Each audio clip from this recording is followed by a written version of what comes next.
Hey, what's up YouTube? This is the Mermail Master coming at you from the Team Time Riders YouTube channel today with a new discussion video on mermails for the next format.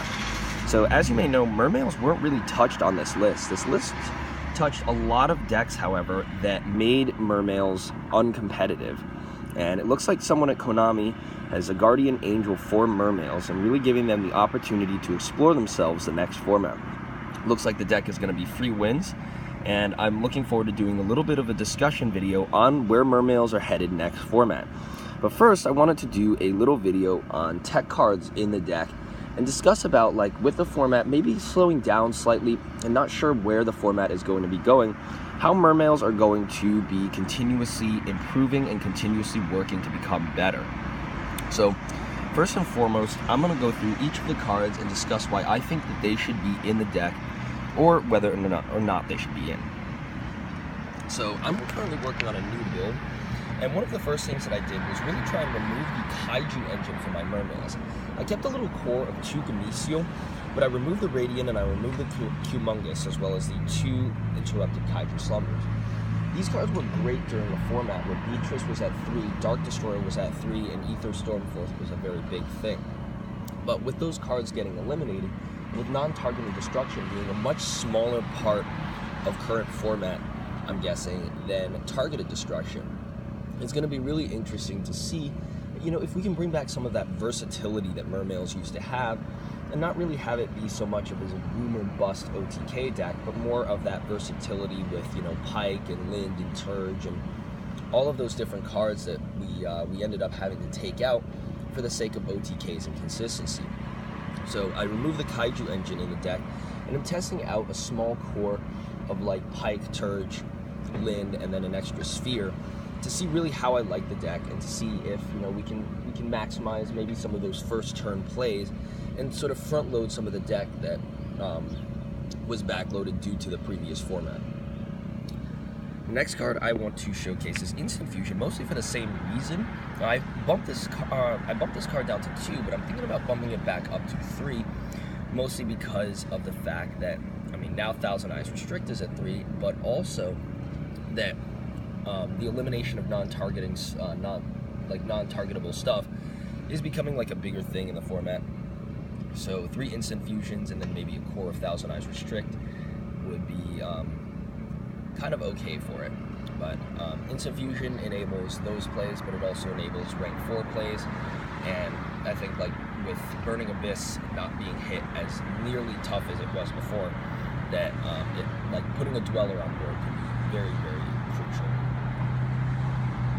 Of course, keeping with those 2 Dragoons again, Dragoons is the playmaker of the deck. I'm sad we didn't get this card back up to 3. These are actually my extra 2 ultis. I have these in here for that one day where Dragoons does come back to 3, and I can move the Astral Pack ulti for like $200 or something and make back all the money I ever spent in the deck. That's a story for another day. This is what I have for Dragoons currently. But yeah, I'm really hoping that the card comes back to 3. Honestly, like, people are saying like, ooh, Dragoons coming back to 3 is going to be like, really, really like terrible for the deck. But it's going to be really terrible for the format, but I honestly really don't think so. Dragoons is not an OTK enabler. It has to be enabler. So if you saw my previous Mermail discussion video, I talked about how, cards like Dragoons and then like Infantry and Marksmen have to be enabled. The OTK has to be enabled by someone.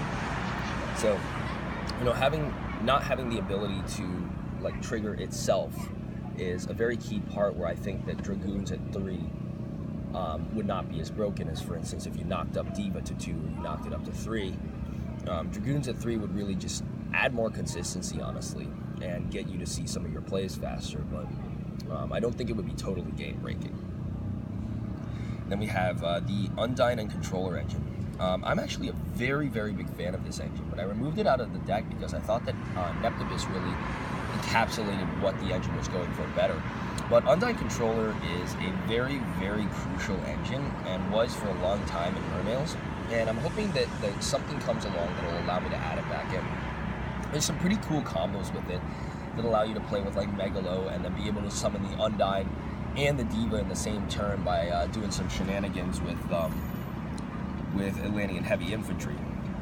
But a lot of Brilliant Fusion engines are actually running this, but I don't currently run Brilliant Fusion because I think there's some serious consistency issues with the card. But yeah. Abyss Squall. I don't know if we're going to see more play with this card, but I wanted to have it in here just because it is a good card. I used to run this back in the old days of Mermails. It is a little bit inconsistent sometimes, but it can be very, very strong if in the right hands and if for the right play. So yeah, like, you know, reborning 3 Mermails back from your graveyard, even if it's not just up to 3, reborning 3 Mermails is like a straight up +2. It's a free XYZ, and it's something you can consider. Now, this is actually one of my favorite cards, and one that I actually used to run at 1 way back in Shadala Necros format before Neptibus was released, and that's Aqua Mirror Cycle. And so Aqua Mirror Cycle's effect basically states that you can bounce 1 water monster on your field back into your deck, and then add 2 water monsters from your graveyard back to your hand.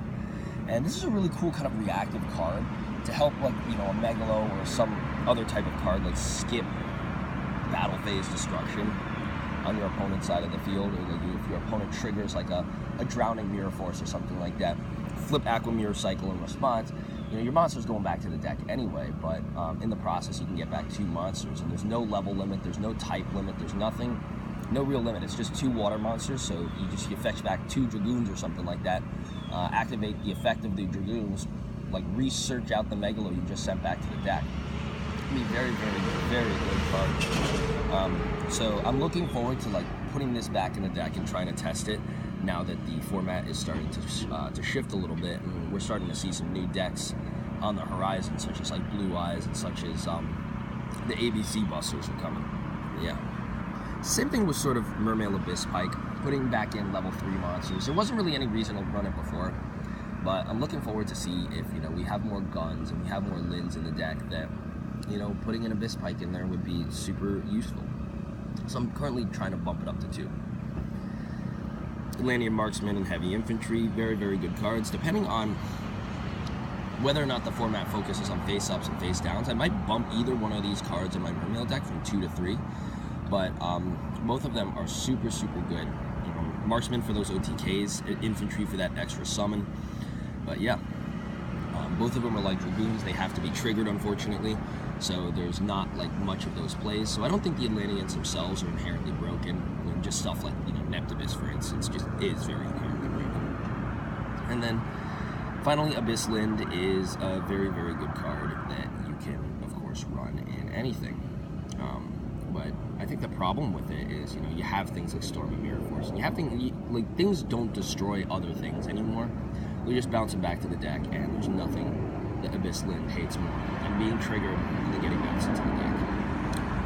And then Fishboard Blaster here, just for the hell of it. Really cool, really fun card.